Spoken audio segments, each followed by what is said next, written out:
Yung mga pare, workout tayo gamit si Please Move Up. So, tutok mo dito. So, si Please Move Up basically is an app na number one fitness app sa Pilipinas na nagge-generate ng workout at meal plan na dedicated para sa iyo lang using AI. So, ganun siya kalupit. So, try lang natin tong workout na full body functional training. Parang test lang natin si Please Move Up. Titirahin namin ni Tatang. So, ang unang workout ng full body functional training, tingnan mo yung pagkakasalansan ng workout niya. Chest, tricep, back, bicep, leg, abs power, rest day, shoulder and core, tapos full body functional. So, napakalupit ng pagkakasplit niya. So, kettlebell swing. So, try natin 16 to 32 kg, 15 repetition per set. Siguro ito nang tang, yung violet.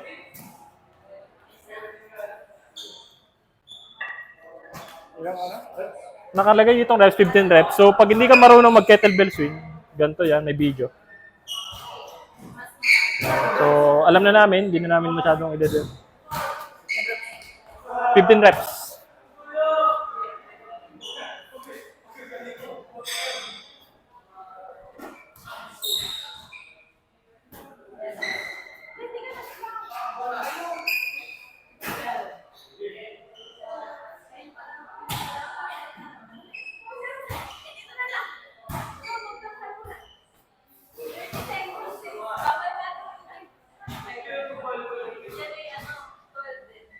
So, nakalagay ditong rest time is 2 minutes.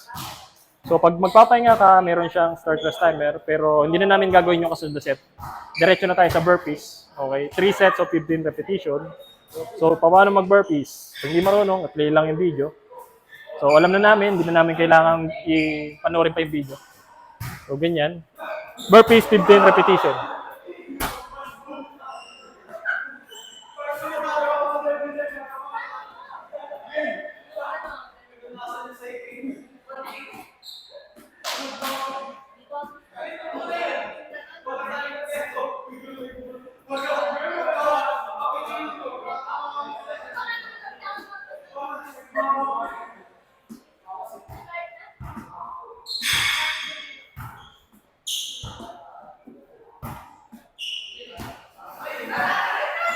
Fifteen reps lang, 15. 1.5 lang. Okay na yan. So, napahaba yata. So, kung kasunod niyan, hindi na namin ang rest time niya is 2 minutes. Hindi na namin gagawin yung kasunod na 3 set. So, yun.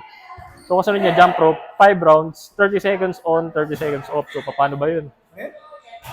Jump rope. So, ganyan mag-jump rope. Okay.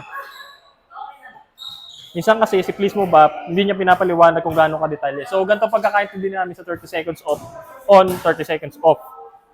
So, 30 seconds na nagja-jump rope. Bilangan na lang kita. Okay. 1, 2, 3, 4, 5, 6, 7, 8, 9, 10, 11, 12, 13, 14, 15, 16, 17, 18, 19, 20, 21, 22, 23, 24, 25, 26, 27, 28, 29, 30. Stop. Tapos 30 seconds yung pahinga. Kakount ka ng 1, 2, 3, 4. So, tingnan mo na lang yung oras mo. So, yun ang pagkakaintindi ko. So, may rest timer din naman dito. Ayan, 30 seconds na pahinga. So, kasunod, di na namin gagawin yung kompletong rounds ito. 5 rounds, so medyo mahaba-haba. Medicine ball slam. Marunong ka ba yan? Ang gagawin? Yan, tingnan natin.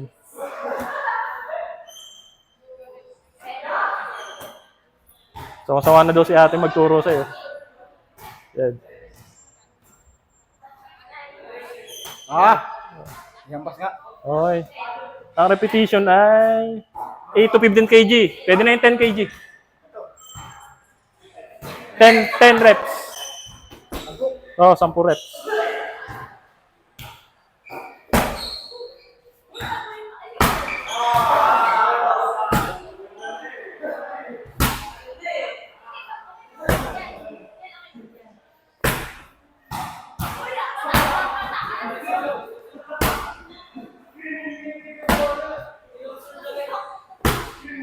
So, yun. Ang rest time niya is 2 minutes, 4 set. So, hindi na namin i-continue yung kasunod, okay? Box jump. Halimbawa, walang box dun sa na available dyan, pwede mong paltan. Step ups, may box pa rin. So, hanap na lang tayo ng box.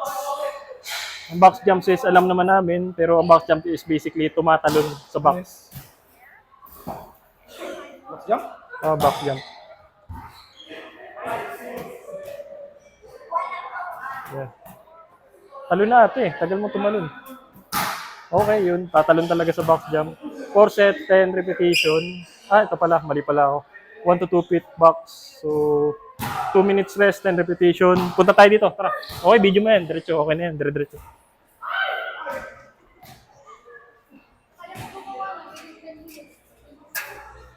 Oops. So, pwede na itong kasultang. Pwede na yung blue. 10 reps. Tatasan mo pa. So yan. So, 10.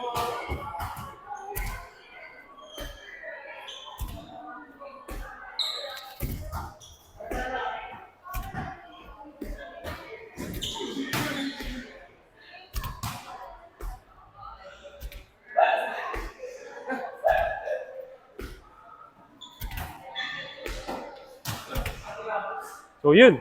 Yun na. Ang nakalagay dito, rest time 2 minutes. Tapos, ulitin mo siya ng 3 sets. 3 sets siya. So, yun lang. Yun na yung isang buong workout. Full body functional training na pang Saturday na naka-schedule kay Please Move Up. So, ganun lang kalupit si Please Move Up. Napakadaling gamitin. Accessible, pipindutin mo na lang at gagawin mo na lang. So, yun lang. Bye.